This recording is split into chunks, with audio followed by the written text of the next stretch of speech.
Hello, everybody. Welcome to episode 4 of the Rusty and Mojo show. Today, we have a very special guest that I'm shocked agreed to come on this podcast, and that is Kenny, aka King of the Fourth Quarter. What's up, Kenny?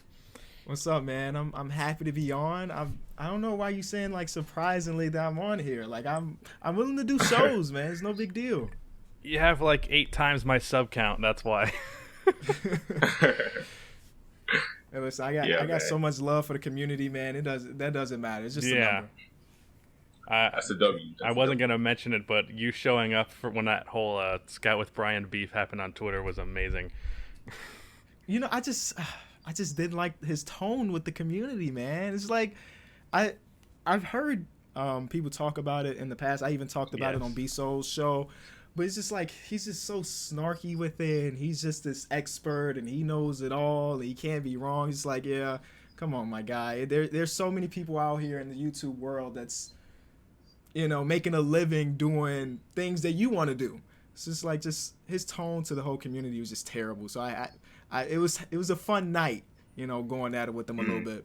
Yeah, it was. And the thing about him is that, like, these last few days, randomly, he hasn't even been getting involved in the NBA community. But, like, I see him in my not in my mentions, but across my timeline. I'm like, oh my god, this dude just gets into it with everybody for no reason. I'm like, what's up with this man? He also looks up his own name on Twitter to see people talking shit about him.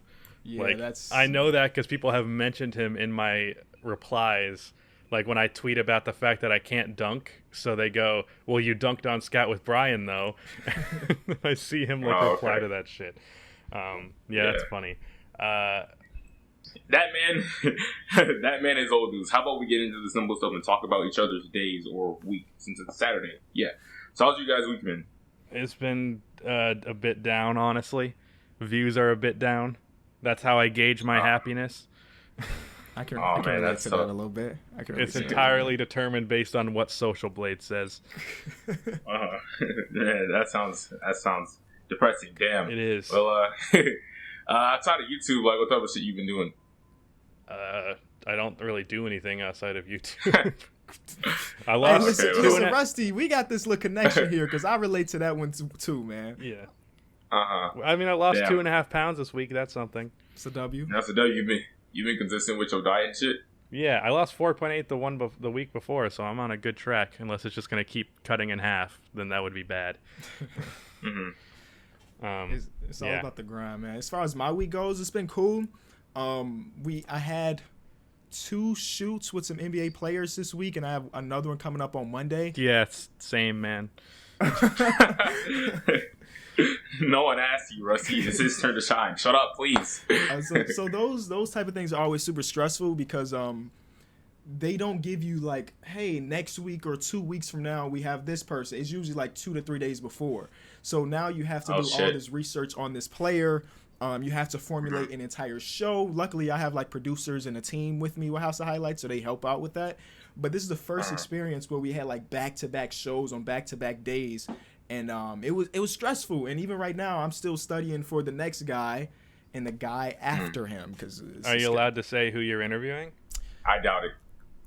Who cares? I just I had DeMarcus. Okay, to be fair, this podcast is probably coming out in a week and a half. I had DeMarcus Cousins. Okay. Oh, okay. That's an interesting interview, I'm sure. I like that one. He was great. He was actually way more talkative than I thought he was going to be, you know, because the overall idea of DeMarcus Cousins is like he's kind of this asshole. Yeah, it's a false people narrative been calling around him. It's very false. People have been calling him a lesbian, which is like it's funny, but it's like not accurate at all. It's not accurate at all, but it's funny.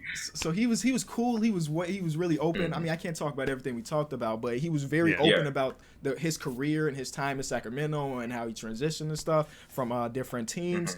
And then I had Amari Stoudemire, which was cool. That was one that I had to do a decent amount of research on because his prime was like I was a kid, you know, so I had to go back and go through his stuff. And then the one that I have coming up is Gary Payton. And that one's like... Oh, that's intimidating. It is. That's the one I'm not really looking forward to if we're being honest with each other. If I was interviewing Gary Payton and he didn't like one of my questions and he made it very clear that he didn't, I would probably shit my pants. Man, That's crazy. For me, I don't know. If I was, I think I'd only be like kind of scared shitless or shook a little bit if I was to like interview one person. That person would be like LeBron James or some shit. But other than that, I don't think I'd be. Well, you're no offense, you're a little bit lacking in your NBA history, Mojo. I don't think you know how much of a shit talker Gary Payton is.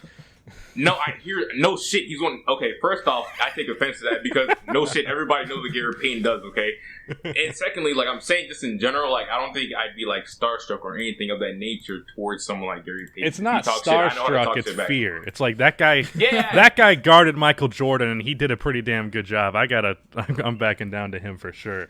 Yeah. So that one's gonna be one. I'm like, it may not go as planned, and so far every episode we've shot, we haven't had to scrap any of them because the talent wasn't giving us much. But I can see a future where that's gonna be the first episode that we scrap. Oh, really? Yeah. I've only had three interactions with NBA players. So one of them, and it's not even an interaction; it's just some shit that happened on Twitter. So. Cameron Payne, and admittingly, this was very mean, and looking back, I regret it, but he tweeted something along the line, Cameron Payne, who we all know, not very good, especially for the Bulls, and he tweeted something like, keep up that hate, it fuels me, and I replied, like, here's some more, you're fucking trash, and he liked that. Daniel Gafford liked a tweet where I said that, that I said that Thad Young was an underrated passer. And then I made a video on the best six men of all time. And in that video, I basically completely shit all over Jamal Crawford because I think he's very overrated. And then Jamal Crawford followed me on Twitter, like right after that video went up. Wow. So that was scary. Wow. Apparently he's known for doing that because I said it because a Suns fan said that happens to Suns fans that like talk shit about him on Twitter. That he would just like follow them and then unfollow them after a bit. Like I don't know what that is, but that's a little intimidation right there. Yeah.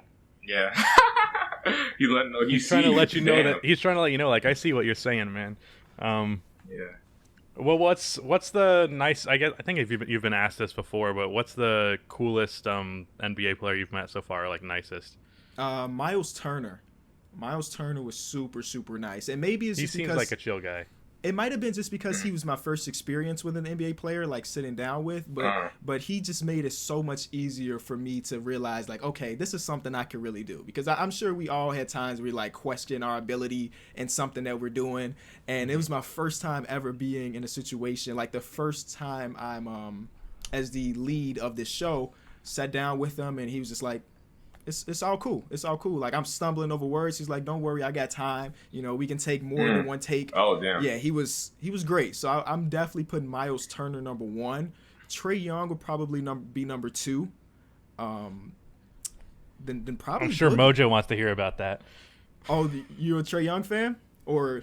I'm a Hawks fan. Yeah. Oh, so yeah, man. I'll be Trae Young fan too. Yeah. So yeah, that one was great. They actually, while I was there in Atlanta, at the time, so Vince Carter was on the roster, and unfortunately I had a flight to catch, so they wanted us to shoot another episode of Vince Carter, but I had to catch my flight. And then I was also thinking, like, if I'm gonna have a Vince Carter episode, I want to go like deep into my research. It can't be something that he's just here, so let's shoot something, Yeah. But yeah, I was about to say just cancel that flight, but you have a point there. But yeah, I've been to Atlanta a bunch because even last time I was in Atlanta, that was right before lockdown, like literally like 3 days before the world was shut down. I was in Atlanta and I did the That's Quavo actually interview. Ironic, because I was about to head to Atlanta like right before everything shut down. Man, Atlanta's great. Yeah, we're heading there. Mojo's already there currently, but me and the editor of this podcast, Rudy, and also our friend. I feel like I should preface that because it just sounds like he's just our editor. But we're going down to hang out there for 4 days on like the 10th of August. So yeah, that'll be fun. We've been doing shit together, me and Mojo, and pretty much Rudy as well, for like a year and a half. So this will be the first time we've actually seen each other in person. So that'll be fun. Yeah, it's cool. I've never transitioned an internet friendship into something more than that. So that's really cool. Yeah. So I got a question. So is Atlanta where you like do your filming stuff at or not? Not necessarily, just depending on where the talent is, right? So we travel been to New York a bunch because people come through like the Bleach Report offices all the time. So I would say most of my shooting is there. It just so happened that I've had 3 shoots in Atlanta just because the talent was there, not necessarily like there's a studio that I'm going to specifically, you know? Okay, gotcha. Yeah. I don't want to keep asking questions about NBA players, but what is it like sitting next to Bol Bol? Or not Bol Bol, sorry. I had Taco Fall. Taco is similarly great, gigantic freak people. That's what how I confused it. Hey. So Taco was actually the first person to be on our podcast, like NBA related player. And we were at this Bleach Report event where it's just like a bunch of fans and all of that. And there's like this VIP section where there's NBA players and all the influencers, Instagram influencers, yada yada. And we got the news that it was going to be Taco, because at first it was supposed to be Jackson Hayes. So we had prepped for Jackson Hayes, and then it ended up being Taco. So before we turned on the cameras, we asked him like, is there anything specific you want us to talk about? Because in a lot of these shoots, they're promoting something, right? So they have a deal with some energizing drink that we have to talk about for 2 minutes. And Taco was like, no, it's your job to talk about stuff, right? And we were like, yeah, okay, we got you, Taco. Don't worry about it. Don't worry about it. And he was just great. I shook his hand, and I kid you not. Oh, God. My Three times entire the size, hand maybe? was like a third of his palm. That's what it felt like. That's what it felt like. Then after that, I just give him fist pumps. I'm like, you know what? You're not gonna outshow me with this large hand. Just give him a fist bump, your entire arm turns to dust. Yeah, bro. Just imagine getting into an altercation with someone like Taco Fall and receiving a slap to the face by him, bro. Ridiculous. Slap to the face, full edge, bro. That hospital bill gonna be. There's not gonna be a hospital bill if you're dead. And we were talking about, like, at that shoot, he had like this Bape hoodie on, and I'm like, why the hell is Bape making clothes that big? Is this a one-of-one hoodie? It has to be custom ordered. There's no way it's not. Yeah, it's probably like is. a 7X. Golly, 7X. It's probably more than that, honestly. Yeah. I wear a 2X most of the time, and it's at least more than 5. He's at least more than 5 sizes bigger than me. Yeah. So next, what I wanted to talk about was Jim Boylan. Because oh man, let me sit back and drink my tea while y'all go crazy. I don't have any other Chicago Bulls fans that I talk to regularly, so I'm interested to see if you hate him as much as I do. Okay, well, you don't because you'll separate him from the person from the coach, but I don't do that specifically because you met him as well, so it's easier for you to sympathize. But what do you think of him in that whole situation? I think so. The time I had to sit down and talk with Jim Boylan again, he was nice. You know, he was a nice dude. It was only maybe a 5-10 minute conversation. It wasn't like I had for an entire hour or anything.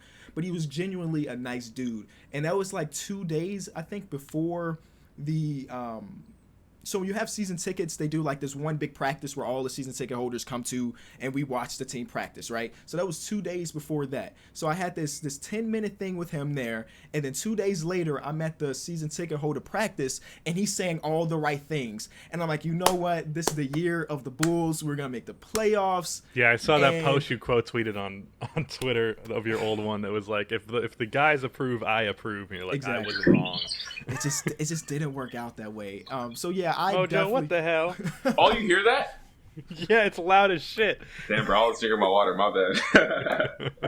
But yeah, Jim Boylan the person is 1,000 times better than Jim Boylan the coach. It's got to the point now where like I swear to you, I had a dream that he was fired. Damn. And it was like the best dream I have ever had in my lifetime. Was it one of those ones that felt real? Because that would really hurt to wake up from. So the dream was I woke up from a notification from Woj that he was fired. Oh, wow. And then when I actually woke up, I look at my phone and I'm like, fuck. It wasn't real. It wasn't real. That answers a question I had for you. What was that? I was like, I was gonna say, I don't think I've ever heard you curse in one of your videos. Do you curse? I won't do it in the videos. I won't do it in the videos. Yeah. You gotta keep that CPM high, you know? Yeah, my CPM hasn't suffered for it, so. and I say fuck every 3 words in my videos. I think it's because the category. They're like, they trust you not to curse if you're in sports commentary, but that's not the case at all. Right.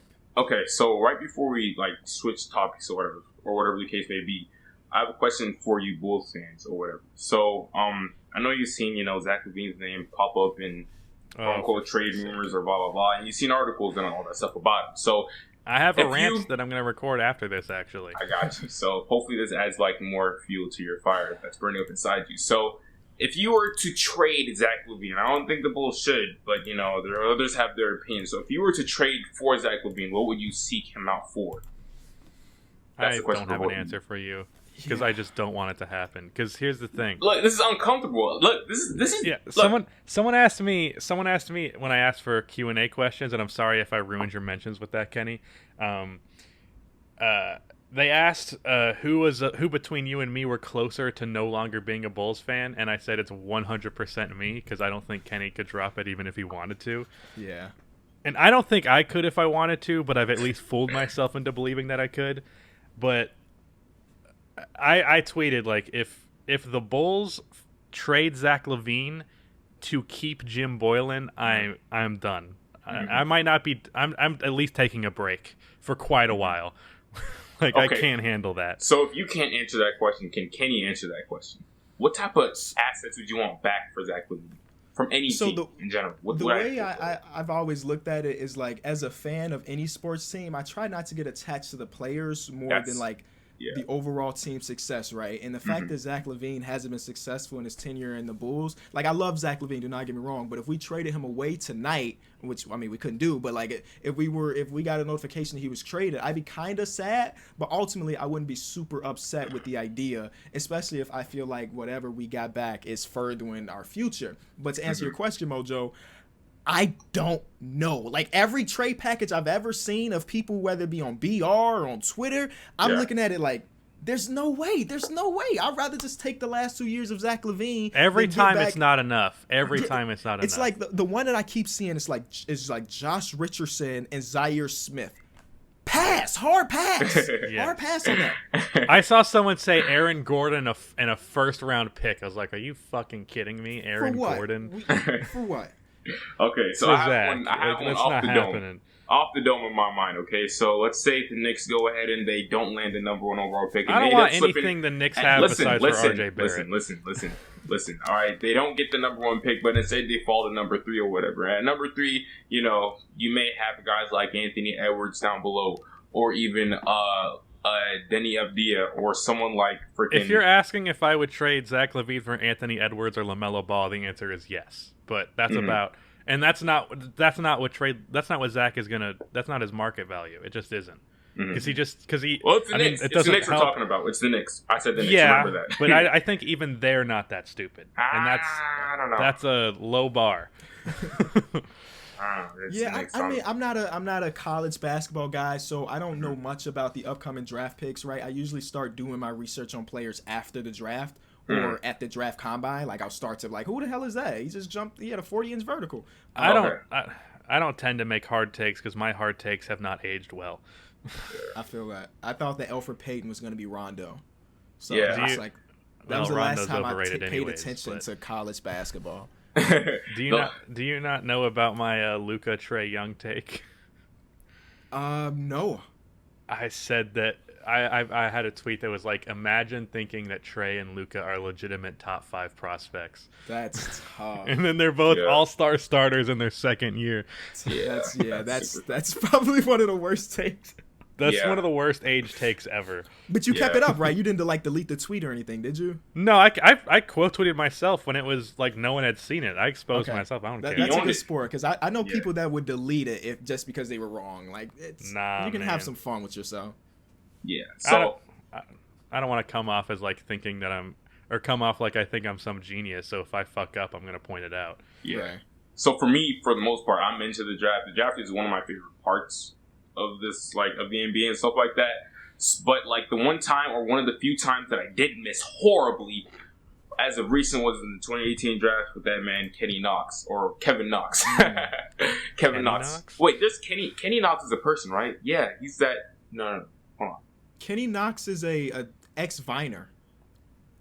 He ain't no Kenny Hardaway, that much I know. There's someone else named Kenny on like the Knicks D League team or something like that. Oh, okay. Or G League team. I'm pretty sure of that, and he can dunk like crazy. But anyways, that's beside the point. I'm gonna say Kevin Knox. I thought this man was gonna be like a Kevin Durant x like Giannis hybrid mix because of like summer league and stuff like that.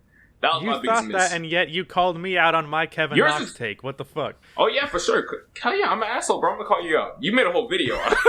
You made a whole video dedicated to him. I talked about him for like 2 minutes. I thought Kevin Knox would win Rookie of the Year just because I didn't believe that other players would be given enough opportunity. Yeah. And I also thought Trae Young would fucking suck. Oh, so man. I want to ask you, Rusty, because I don't know if I know the story. How did you become a Bulls fan?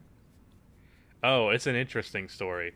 So I actually tweeted about it the other day. So my dad grew up in Deep South Alabama, and he was born in 1969, so this is like right at the start of the 80s, and when he became a fan of the Bulls, and like the Celtics and Lakers were obviously the top dogs in the NBA, and it was the Bird Magic rivalry, and basically, my dad was the contrarian kid who did not want to hop on the bandwagon that everyone else was, because obviously Alabama does not have an NBA team. Right. So everyone around there was like either a Lakers or a Celtics fan, and let's be honest, being that it's a deep South Alabama, probably a little bit more Celtics fans. And he was like, you know what? Fuck that. I'm not gonna do that. I'm gonna watch a random NBA game, and I'm gonna pick a team that's not the Lakers or the Celtics. And he turns on a Bulls game, and do you know who Orlando Woolridge is? Yep. He had like a 40-point game, and that was the first basketball game my dad had ever watched. And he was like, you know what? I'm an Orlando Woolridge stan. And this was in like 1982, so he had some pretty good fucking timing, because 2 years later they draft the greatest player of all time. Shut up, right, Mojo. Yeah. That's dope. So what's your story, Kenny? Because I don't think I've heard of your story. Well, he's from Chicago, are you not? Yeah, I'm just from Chicago. Never been able to go to a Bulls game until I was in my adult life, but like we would watch them on TV. And my first NBA memory, the Bulls were going against the 76ers in like 2002, 2003, one of those 2 years. And the 76 were good because that's one of the years where they were, Allen Iverson was killing it. And we were really bad. But the Bulls end up winning that game. Eddie Curry had like 30. And I was like, okay, I'm gonna be a Bulls fan. I'm gonna be a Bulls fan. And it's just stuck since then. We haven't had success since. And that was a mistake. Yeah. No, in my tweet about that, I said, I just wish my dad had decided to be a bandwagoner, because I'd be so much happier. Dude, I could be watching Jason Tatum or LeBron and AD right now. Instead, I got Zach LaVine trade rumors and Jim Boylan as my team's head coach. Yeah. Dude, I became a fan, obviously, by extension because of him, if that was not implied. Right. And my first memory was that, because I became an NBA fan pretty late. I was a basketball fan since I was like 7, but I didn't like watching games. And my dad finally convinced me to watch that 2013 playoff series, Nets versus Bulls. That was a great one. And that game, I think it was a game tying, like basically nearly 3-point floater that Nate Robinson hit. That's when I was like, all right, I'm a Bulls fan and I'm going to watch the NBA. And, another mistake there. God, I just wonder, what if my dad decided to be, a Warriors fan back in the 80s?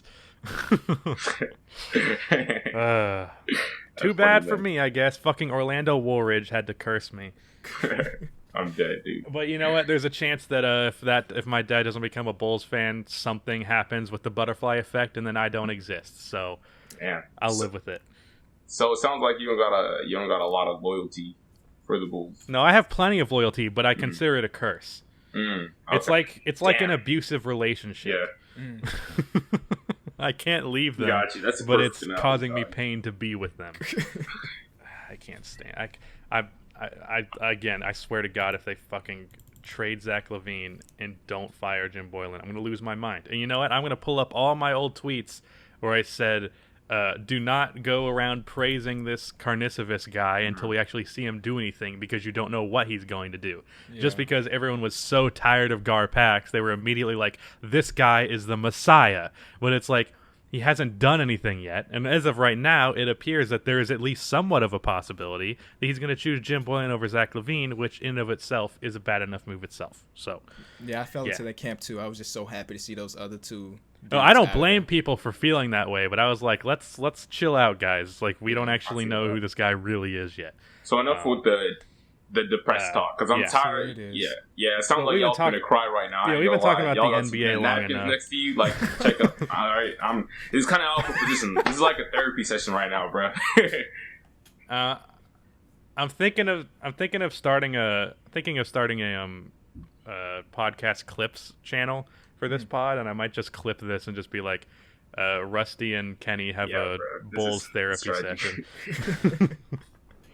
All right, so I got some questions on Twitter, and one of the most common ones was, what got you to start YouTube?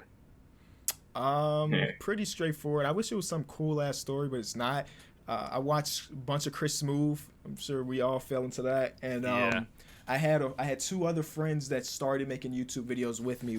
Our idea was to be like this collective of guys that kept each other going and made videos. So I was a guy that Too was Hype doing 1.0. Exactly. I was a guy doing 2K, and I did a bunch of Call of Duty. My one friend did only Call of Duty, and my other friend did Gears of War gameplay. And they stopped.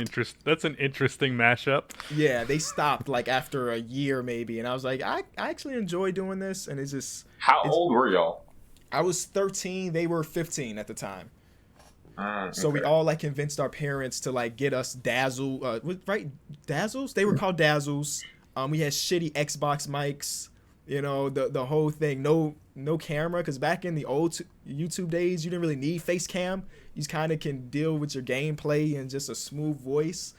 And I was started at 13, man. Started at 13, so it's been a decade. Holy man, it's been a decade. That's crazy. Wow. I started when I was like 16, almost 17. Yeah. That's interesting. I started just because I was bored and mildly depressed, and I think that's the reason a lot of people start. Their answer is just like, I wasn't doing anything, so fuck it. if you need to waste some time, making a YouTube video can do that for you. Oh yeah. Next question I got was, what is your favorite video game ever? You guys ever heard of Monkey Ball? What is that? I think so, but that's not the answer. That's not an answer I was anticipating. Monkey Ball is a game where like you control a monkey inside of a ball, and the goal was to like collect a lot of bananas, and the maps were like tipsy turny. It was like a platformer kinda. But the reason why it's one of my favorite games is like it was a game that me and my sister bonded on. Like that's the only game I can ever get her to play with me, and we used to play it I feel all like a dick day, for every questioning day. you. but other than that, Modern Warfare 2. It sounds like you're not really a big like video game head.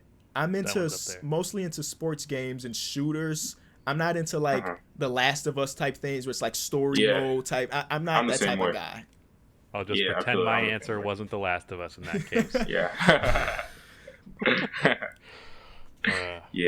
That's dope. Okay, so I have a question. Go for it. What's a day in your life? What does it look like? So I'll break it down. I break down the schedule. I wake up at no later than 9:30 every day, because I used to wake up at like 1 p.m. Like my sleep schedule used to be ridiculous before like this whole that's what I'm currently working sitting at home thing, right? But then I just feel like the rest of the day I can't get anything done if I'm waking up that late. So 9:30, we get up, we eat breakfast. We have to take an allergy pill because in the morning my allergies are kicking my ass every day. Every morning. Wow. It's so jarring for me to hear you curse. I don't know what it is. But I've watched enough of your videos where you're like this family-friendly, upbeat Kenny. You're just like, it's kicking my ass. It's weird. But it really does, though. Like, I can't even talk, without sneezing, coughing. It's just bad. So we get that done, eat breakfast.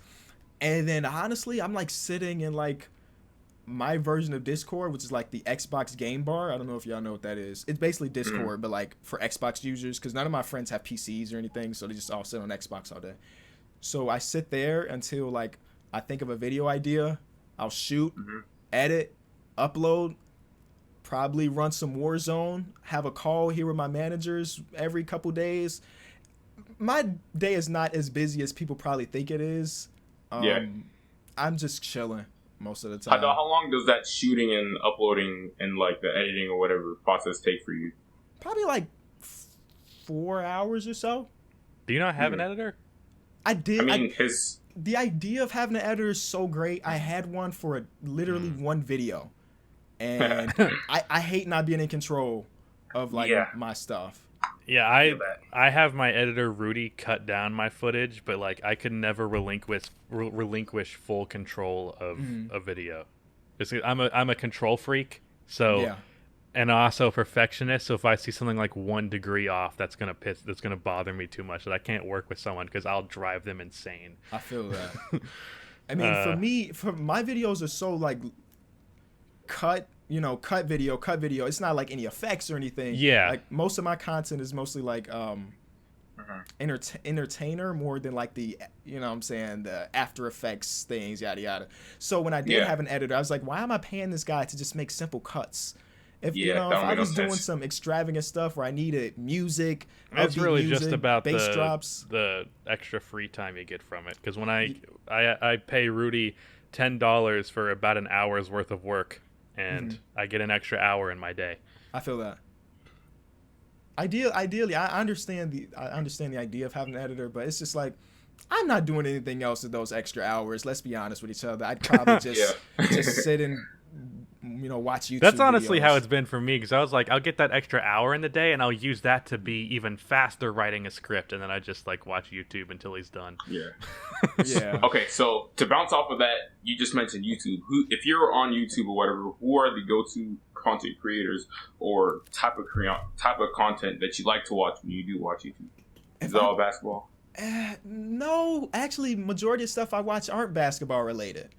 Yeah, but you do catch every Rusty Buckets video, right? Of course. Like that one video about no, I'm messing around. I'll tell you one of the coolest moments for me early on when I was doing YouTube and trying to find myself established was when you tweeted something about the NBA media, and I replied with that about something, and then you replied with a photo of you watching my video on that. I am subscribed. If I come across I don't look at my subscription box often, but if I come across a video from you or any of the other like NBA guys that I like, the title looks interesting, I 100% watch. But for the most part, like I'm watching random stuff like Drew Gooden, Danny Gonzalez type things. Those guys are awesome. Yeah. Those are the type of guys I'm watching most of the time. Do you watch Eddie Burback and Gus Johnson? I think you're the one that probably recommended their podcast. Yeah, I recommended that podcast. Bro, we haven't gone on a podcast with anybody without him mentioning those dudes. He's damn near in love. He's in love, met Gus bro. Johnson. That's like my favorite YouTube couple right there. Do you watch KOT4Q? Of course. Yeah. So you're watching a lot of the commentary stuff. A lot of the commentary stuff. I'd watch like SB Nation videos. I think it's what John Boyce. Yeah, they make really high quality stuff. Beautiful videos. Yeah. Sometimes I wish I could just make all my videos like that, but that takes like a month worth of work for me. And a team, right? They have an entire team working on those videos, not just a guy. So those are the type of things I'm watching mostly. And then I watch like random compilations of things. I just find my recommended page is just a lot of different stuff. I had a time where my whole recommended page was like makeup tutorials because I watched 2 James Charles videos. Wow. Okay. I have no interest in makeup. No, honestly, I have no have interest you seen in that makeup. guy? He's beautiful. Okay. Mojo, you can't make a single joke because you spent like 20 minutes of our last podcast ranking the best looking NBA players. Look, it looks like you were struggling, and I was just trying to help you out because I know what NBA players look like, and you know what I'm saying. I'm not expertise in that field. The way he gave off this list was like he had it written down already. Who's like? Can you give me the top 3? You already know who's number 1. I know who's number 1. Of course, Anthony Tolliver. I mean, he's become a meme in your fucking Twitter. Like every time you post a tweet, there's someone replying with footage of you saying something sus about Kelly Oubre. Yeah. Yeah. So off the dome. You really want me to like go off on this or not? I just want to hit the top three. I'm just curious. Oh, top three, of course. You know, Kelly Oubre. Like, you know what I'm saying? Kelly Oubre's top three. Literally, you ask any girl about like one of their favorite NBA players, they're gonna mention Kelly Oubre. They don't even watch basketball. Sure. Like, yeah, so Kelly Oubre, of course, cemented. And then, you know what I'm saying? I throw in random guys like, of course. Yeah, for sure, dude. So there's guys like Kelly Oubre, Zach LaVine, slept on Justice Winslow. Who else? I'd say John Collins. You know what I'm saying? ATL shit. There's a whole bunch of like good looking dudes. You know what I'm saying? They're just off the dome though. Yeah, my girlfriend is in love with Zach LaVine and Kelly Oubre, so that makes a lot. And Frank Jackson. Frank Jackson gets a lot of love. He has some good eyes. I'll give him that. But he looks like younger than he probably is. Yeah. He's got a very boyish face. Yeah. Are we moving on from this topic? Not a bad Yeah, please, fast, please. Next question, hurry up. What's your biggest regret on YouTube that you've had thus far? Biggest regret? I can't name a single thing. Okay, I have a better question. What's the worst sponsorship deal you've been offered? And obviously, don't name names because that can fuck you over. Yeah, right. I'm sure you probably get them too. A lot of the like foreign mobile games hit my. I actually have not gotten one. For real? You know, Man. I figured like 90,000 subscribers. I'm in the vein now where I should be getting advertisement or sponsorship opportunities, and it's just not happening. It's fucking dry. It's depressing, honestly. If you want those so often. If you want to hook me up with some deals you know about, feel free to do so. But listen, this is what I can say though. Until the beginning of basically this calendar year, I wasn't getting a lot either. And then I got a management company, and boy, have they turned it up like to another level.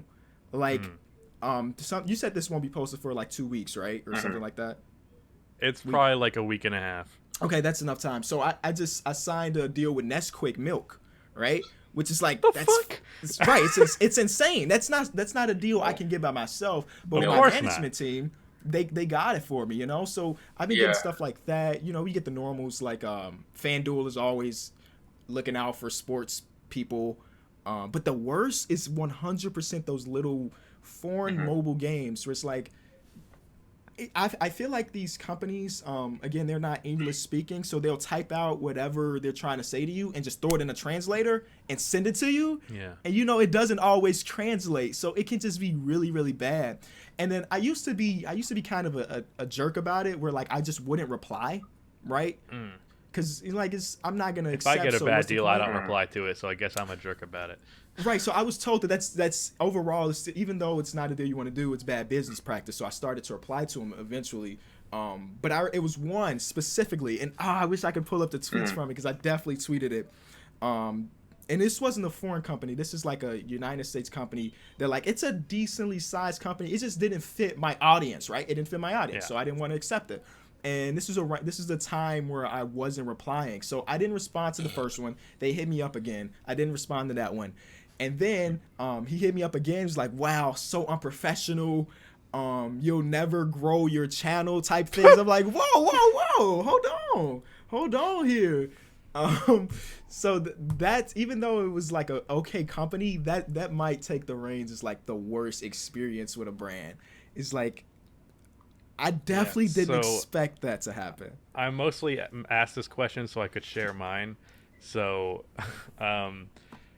I was offered this. It was this like fancy wallet company, and it's not Ridge Wallet. It was some like other brand. I'm saying that on the off chance that Ridge Wallet wants to sponsor me. So it wasn't them. They offered me, and their wallets were like these smart wallet things. So they were like $80 a pop. They offered me, in order to advertise their product at the start of the video for at least a minute, that the video would likely get at least 30,000 eyes on it.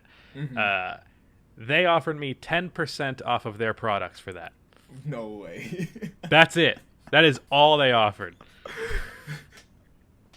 So they're like, buy a wallet for like $70 when you don't need it because you already have a wallet, and just give us 30 100,000 views in advertisement that you paid for, essentially. That's insane. They asked me to pay them to be sponsored by them. Because, you know, I've had situations where, like, the product would be like, hey, the thing you get in return is the product. You know, that's all. No money. Yeah, that's a bad deal in itself. But the fact that they got the balls to be like, 10%. Oh, my God. It's like, you clearly have not worked with anyone ever in your life if you think that's going to fucking happen. That's absurd. Yeah, dude. So it's literally, Rusty, literally something similar happened to me when I was, like, you know, I got a few chair sponsors or whatever the fuck. When I was, like, on the hunt for a chair, like, maybe 3-4 weeks ago or whatever. And I told you, I didn't make an announcement that I had a sponsor or whatever lined up, because these deals that I was getting were, like, kind of cheeks. And I didn't accept any of them. And I was like, fuck it, you know what? I'm going to go ahead and buy my own chair and, you know, not mess with these chair sponsors for now. And I'll get into that, you know, once I start, like, streaming in the future or whatever the case may be. But I got literally something super similar to what you just said, which was atrocious, Kenny, and that pissed me off. He broke his chair, and then for like 2 months, he would sit in his set with his broke-ass chair and be like, I'm not getting a new chair until a sponsor gives me a free chair. Bro, it was not even 2 months. It was literally like at least 7. What type of break are we talking? Like 7, 8. broken Maybe back? Back was just like flipped around. Oh, wow. Yeah. Wow. Like, it was leaned to the side. Yeah. And it was like a meme on my channel or whatever. But I moved on. You know, we're living a better life now. We got a new gaming chair and shit like that. So we straight. This seems to be a question we ask everybody. What's your if you had to compare your game to an NBA player, what would it be? I used to be Tony Allen. No, I used to be Tony Allen. Like gritty, chase down block, get under your skin, but cannot hit a jump shot to save his life. That's how I used to be. But over quarantine, bro, I have nothing to do.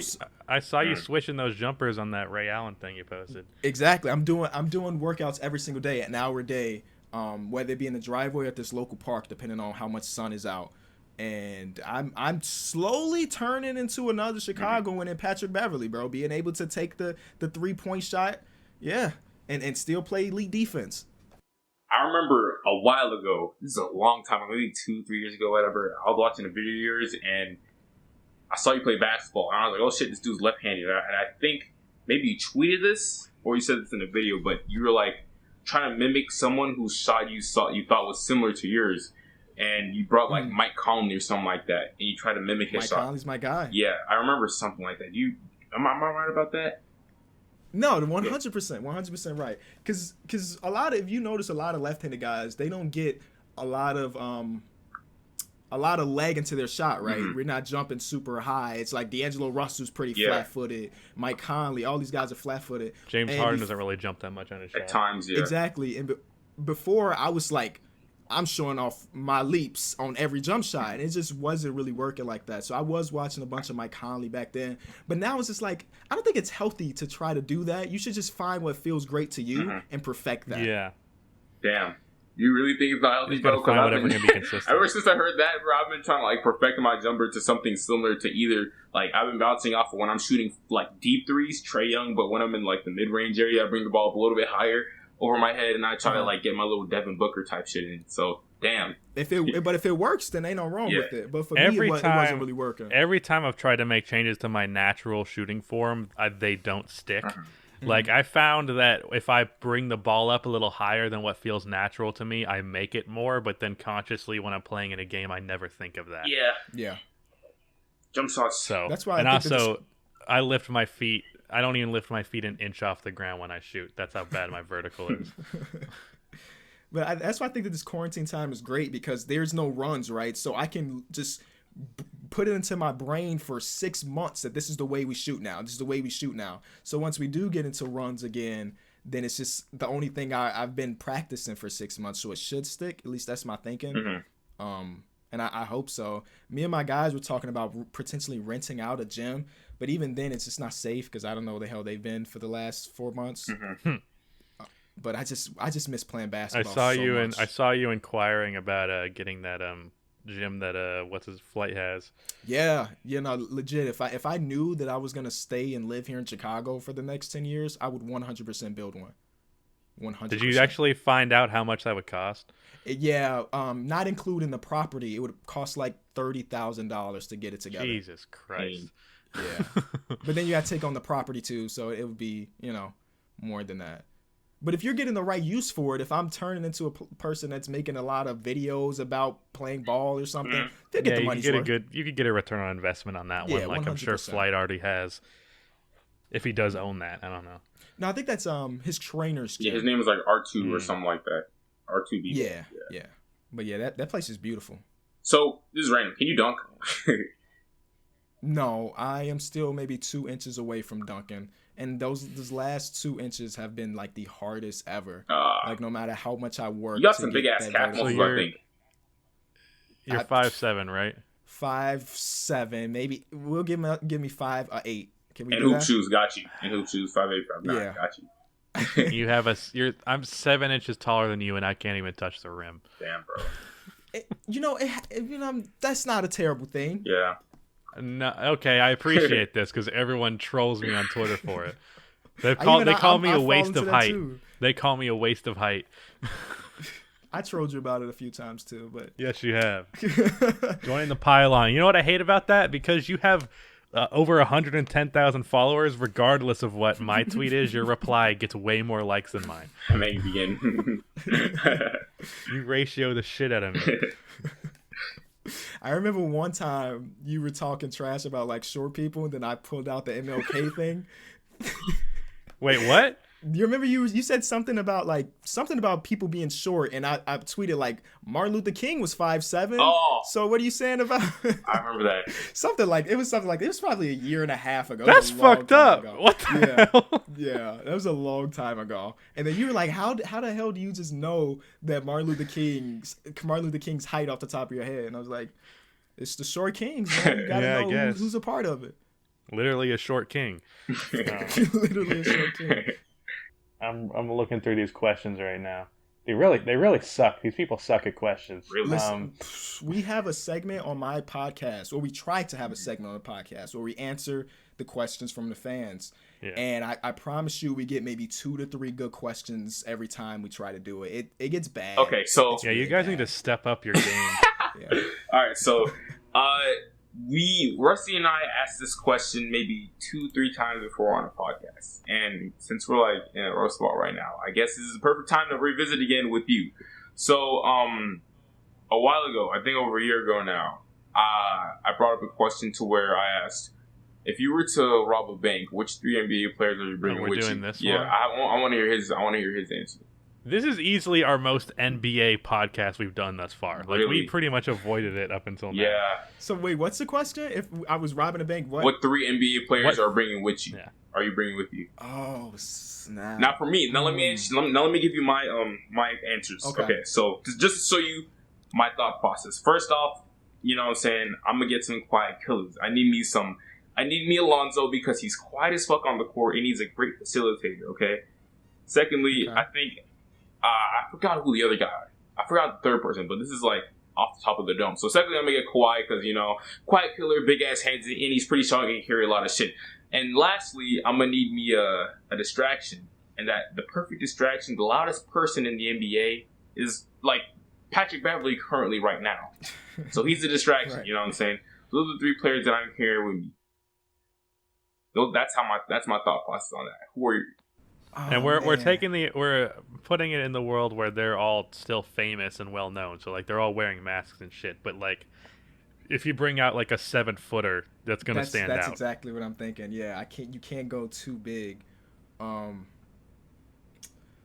Is there any player that has like a I doubt it, like a driving background, like was drag racing before he hit the NBA?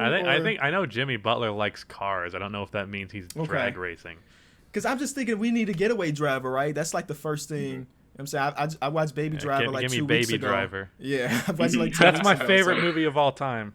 I have a poster of it now. Yeah, in my basement. Too bad it has a pedophile and a rapist in it. So that's great. Wait, who?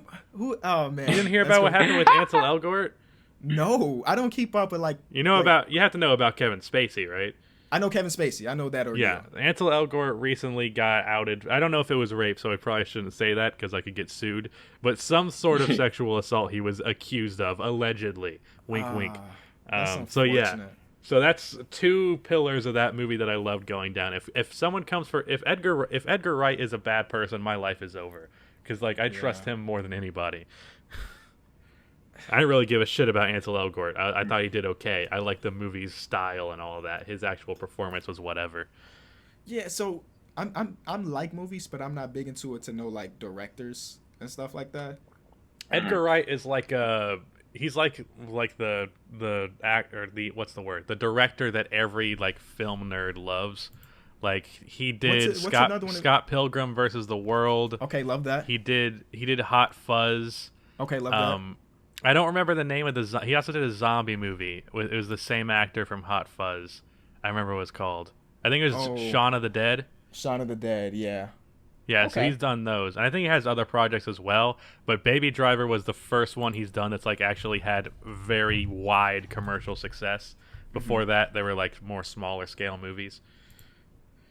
Edgar Wright, got it. Okay. We're not getting a Baby Driver 2. Not that I really wanted one, but, you know. Yeah. Two of the main actors are canceled. But getting back to the question. Yeah, that was a fun side tangent right there. Bro, I was a hush mode because I don't watch movies like that. NBA players to help on a bank robbery. I feel like this is something I would have to like really sit down and think You want to about. plot for this? Man, you're really trying to steal this money, huh? Hey, I'm sending this. You don't need a plot for this. I mean, I'd probably go with the players that would stand out the least, that I'd also be able to trust in that kind of situation. Like, I feel like Kevin Huerter would be able to, like, shoot a man with no hesitation. Oh, man, Kevin Huerter, that's the perfect. Yeah, you're right. I like that answer, Rusty, a lot. But I don't know. Why are we robbing a bank in the first place? Why not? It's... What do you got against bank robbery? What's wrong with that? Man, just give me like. Okay. So I like that. I like that Kevin Huerter answer that you gave, Jacob, because I'm a Hawks fan. Also, I'll watch a lot of Hawks games and stuff like that. But the only kind of issue that I have with that is that Kevin Huerter, he gets nervous at times. You know what I'm saying? And he's a shooter for sure. And, you know, I'm pretty sure, you know, he could shoot a gun and hit someone accurately and stuff like that. But I mean, he's a young white guy. We're famous for that. Oh, my God, bro. Oh, my God. That's great. You didn't just say that. Oh, my God. I'm allowed to say bro. it. Those are my people. You're right. You're right. Oh, my gosh. Oh, man. So you don't have an answer, Kenny? I'm sorry, I don't. You don't think about robbing banks regularly? I can't. I know. I don't think about that. I mean, I see the kind of views you pull, so you probably don't need to rob any banks. Speaking of that, what's your favorite part of your Tesla? Well, personally, for me, what I love about my Tesla is. No, the Tesla's great, man. It's literally my dream car, right? Is it? Who could have guessed? When I was able to finally get it, which was like Christmas time last year, I was like just super happy. I would say my favorite part is the autopilot, right? Just because I don't use it often because it scares the shit out of me. Yeah, of course, it scared the shit out of me too. when I use it, I'm like, wow, I cannot believe my car is making turns for me. It is changing lanes. Now they just incorporated, it's in beta right now, but like it can recognize stoplights now. So like, damn, we're gonna get to the point where I never really have to think about driving if I don't want to, and it's so crazy. And not having to pay for gas is incredible. They just put in like software updates. Software updates, yeah. Maybe when they come out with new models, they'll do it like iPhones do it. They just give you a software update and it fucks up the car, so you're like, shit, I gotta get the new model. That would be OD. But oh my God, yeah, like I was saying, I have a question. So, what is the most awkward like fan experience that you ever had? Has someone like ever noticed you in a bathroom or whatever while you're pissing, in a little like urinal and like be like, "Hey, Kenny, what's up?" And you're like, "Hey, fuck, man! Like, have you had anything like that happen?" No, not to that extreme, but one story I do remember. This was before I bought my house or my old apartment. I was walking my dog, and I recognized like 3, maybe 4 like teenage boys like not walking behind me, but like looking at me as I'm walking, and I don't pay no mind to it. I'm with my dog. I'm just making sure he's getting his business done. But then after 10 minutes, they're just still looking over, and one of them I see looking at his phone, then looking up, looking at, trying to see, is that him? Yeah. Is that him? And eventually they walk up to me like, "You're Kenny," or whatever. At this time, people weren't really calling me Kenny. They were saying the full guy, king of the fourth quarter thing. I'm like, "Yeah, nice to meet you guys." And it turns out they lived in a building with me, at least 2 of them. So now I have to like, I can't really continue to be me to the fullest because I can't run around like freely anymore like that. Yeah, because I have fan eyes on me at all times, it seems like. So I don't know if that really counts as an awkward fan experience. It just kind of altered the way I left the house, or I did this and did that. So did you ever get that copyright on Isaiah Thomas for stealing your name? No, because they switched it up, right? They changed, his was King in the fourth quarter, so there's nothing I could do about that. Was it? How did you even come up with your name? I think someone commented in one of my videos after like a My Team video or something. Because at first I was just going by, again, back in the day, nobody used face cam or anything, and it was the internet was kind of anonymous, right? So I was going by my middle name across YouTube, which is Jeree. So like real OGs, Jeree. Okay, gotcha. Real fans would like still call me. He's trying to dox you. He needs to be clear. Right, he's got the full name now. We got him, boys. So yeah, I was just going by that for the longest time, and then it kind of just transitioned to King of the Fourth Quarter just from like one video where I just had a great fourth quarter, and I came back in a My Team video. Yeah. Oh, so how many? Was it as good as that legendary Chris Smoove comeback versus the Wizards? I have no idea what you're referring to. That's the first Chris Smoove video I watched, because he came back from down 21 and hit a corner 3 for the game in like 2K12, 13. Yeah. Anyways, I interrupted Mojo. Well, yeah, like I was saying, what was your sub count at the time before you like changed your name? I was still small, so we're probably talking smaller, right? I'm probably like 9,000 subscribers, 10,000 subscribers. Okay. I thought you were about to say a small channel, like 89,000 subscribers. No, I wouldn't do that. That'd be some disrespectful shit. It would be. And you know what? I don't like when people refer to small channels with like, if you have over 20,000 subscribers, that is a ton of people that have seen your content and liked it enough to want to see more. And that's also such an outlier. Like, getting 20,000 with the amount of people that actually genuinely try YouTube, 20,000 subscribers is a ridiculous thing to obtain. 100%. So basically what I'm saying is all 3 of us are geniuses. But back to that fan thing, Mojo, have you ever been recognized? I don't know if you have. Yeah, I've been recognized like 3-4 times. 3-4 times. What the fuck? I have twice your sub count, and you've been recognized more than me. I mean, I go out more than you, Rusty. You need to go outside, Rusty. Yeah, that's true. More than you, Rusty. That's true. But I've been recognized at school, at the mall, and at the basketball court. I've been recognized. All 3 of the times I've been recognized was at my college. First time someone because I have the same laptop I worked with on YouTube. I worked with at school. So they saw my desktop, and they saw all the thumbnails I had and saw the style. I was like, "Are you Rusty Buckets?" I was like, and this was before my face was revealed. So they got an exclusive on me.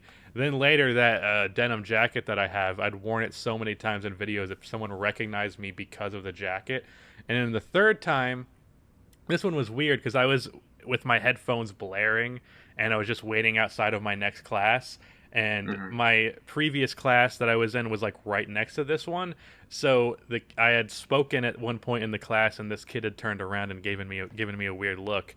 And then he just walks up to me with my channel pulled up and puts it in my face, and I hadn't seen anything. So out of my peripheral, I just see my face right in front of me. He goes, "Is this you?" I was like, "Yeah."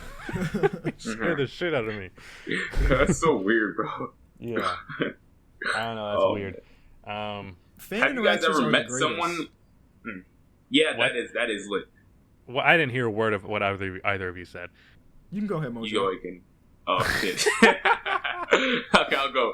I was saying, have you guys ever met someone who's has internet clout or whatever, or someone like some celebrity of met some Gus sort, Johnson, like who has 2 million subscribers. That don't count. That was How does that not count? That was a planned meeting. That was planned. Okay, I'm saying, that's like, true. impromptu That's type true. shit. That's true. Yeah. So I mean, I'm about to meet. I'm gonna meet Agent Zero in a few weeks. Bro, that don't count. Shut up. How does that not count? We're talking about impromptu shit.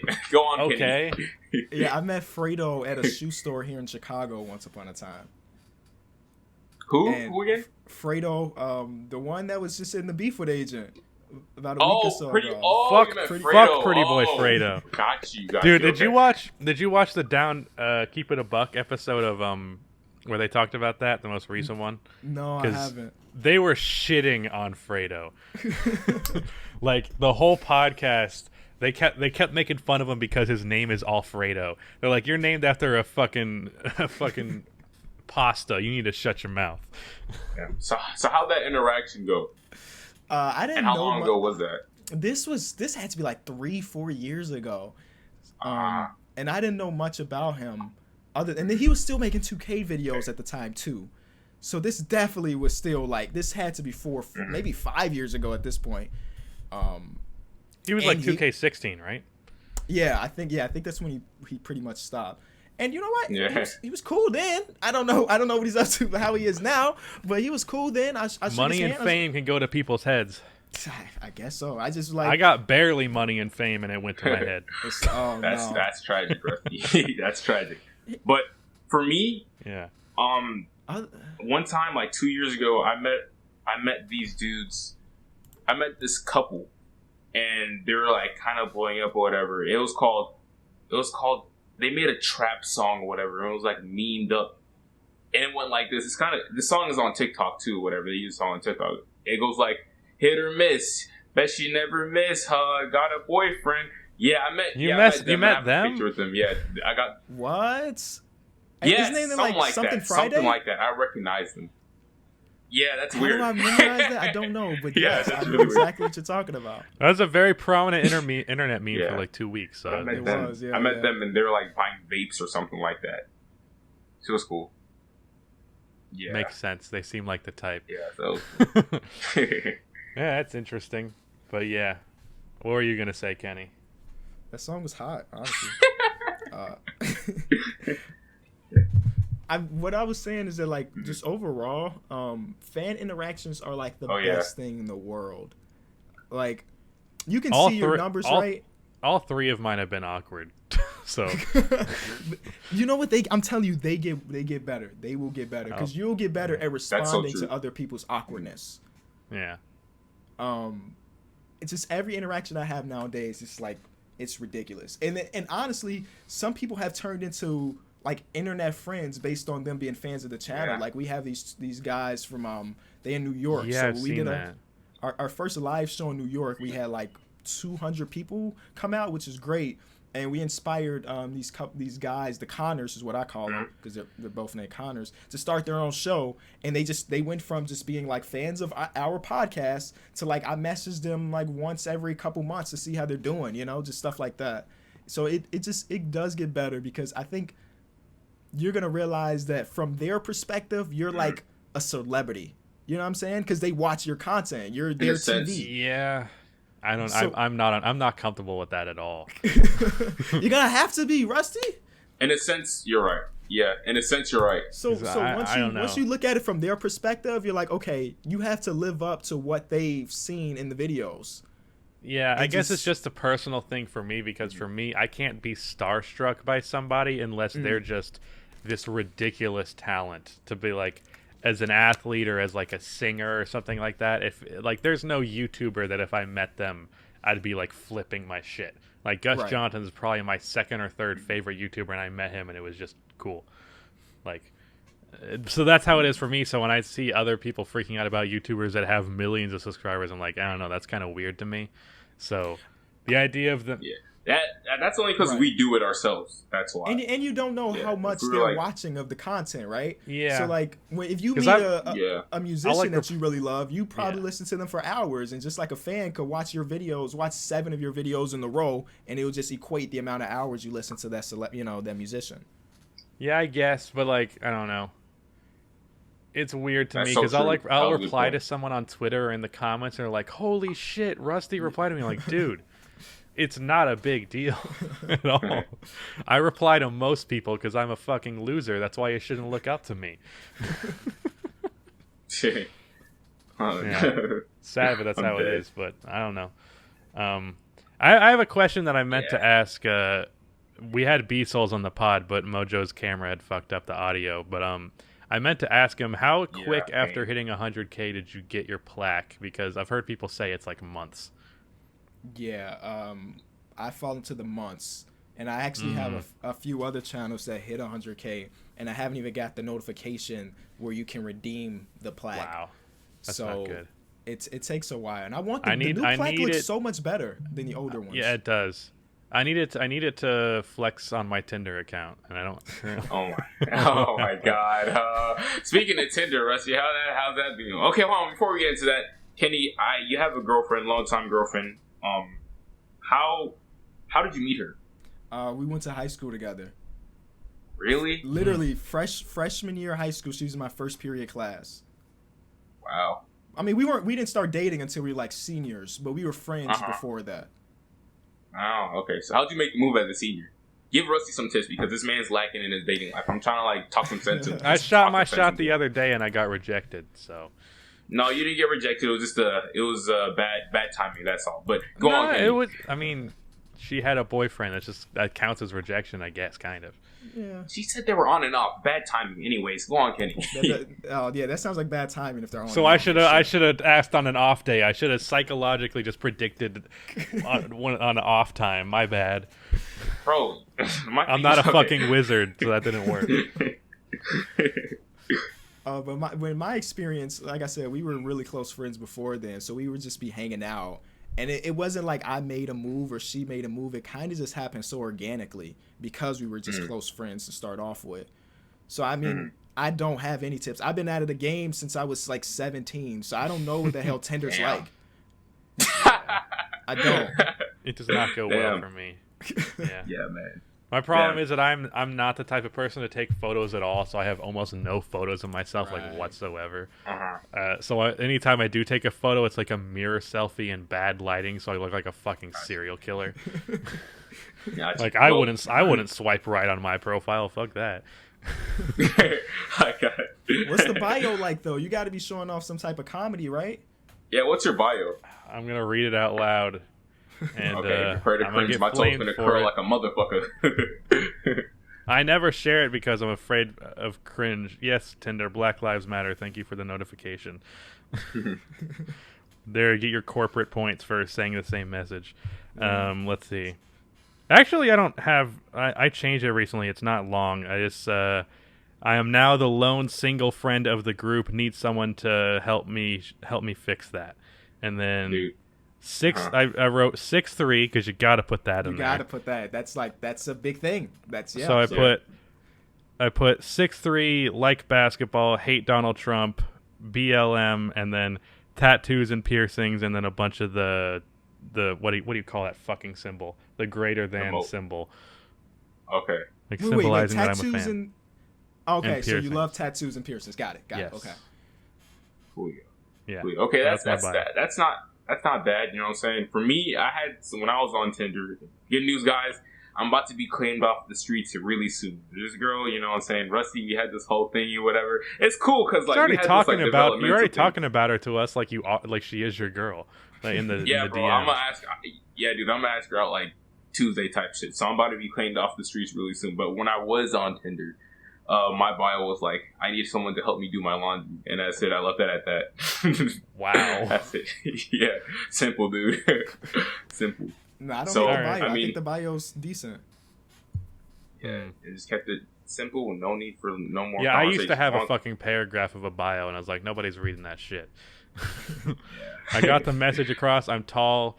I like basketball. I do not particularly care for Donald Trump. And yeah, that's about it. The priorities right there. Yeah. So I guess since you mentioned having a girlfriend, we should end on the question that I think I want to ask every guest from here on out, just because of how uncomfortable it makes them. Yeah. Who's your favorite porn star? Oh my fucking god, bro. Oh man. I'm hearing some silence. This You doesn't guys fit know- the family-friendly brand, now, His girl does not it? gonna watch doesn't, it. it We're not gonna doesn't. tell your girl, bro. We're not gonna tell your girl. Rusty, don't. It is don't what it is. Do not. You guys know like the Raj Patel show? He changed the name. He rebranded to like the Austin show. No, and I hope it's not him. Okay, it's definitely not him. Definitely not him. But okay, I mean, just, it's cool if it is 2020 and all, but But what he has like this bachelorette or bachelor show on Twitch, right? oh, you're talking about the Rajler, that show? Yeah, the Rajler. Yeah. He had Mia Malkova on there Mia a few Malkova. weeks ago. That's a common answer. Damn. And I'm like, listen, when you in the business, you're not thinking about personality and stuff, right? But like on the show, she was funny and everything. I'm like, yo, I'm dead. This Mia man's Malkova- cranking it to funny. I know who that is too. That's why I'm dead as fuck. I don't know if words are names like that or anything, I but don't I'm give a dead as fuck shit because about that's their one name that's like in my mind. I'm guess not there she'll for be- she'll be on the personality. list. Yeah, it should be on the list. Oh man, that's a W. Like, I That's a tweeted W. something about Riley Reid, and they were like, didn't you know that Riley Reid's like a horrible person? I'm like, I don't care how she is as a person. That's not what I'm there for. Yeah. I feel you on that, dude. Fuck all that shit. I just want to see you shake her ass. That's it, dude. I feel you on that. All right. Well, on that note, I'm ready to put this one to a close before Mojo's camera dies, because I'm sure it's right on the verge. Perfect timing, Rusty. Yeah. You know me so well. So I really appreciate you for coming on, Kenny. Of course, man. It's been a blast. Yeah. Yeah, So sure. I mean, I don't even know if I should let you promote your shit. You're doing well on your own. I'm doing good. Y'all already probably know who he is. Who are we kidding? So if you don't, go subscribe to Kenny. He's like one of the most entertaining guys in our community. I don't know if you really qualify yourself as a NBA or 2K YouTuber. It's kind of a mix, but Yeah. yeah. That's the pod. Bye.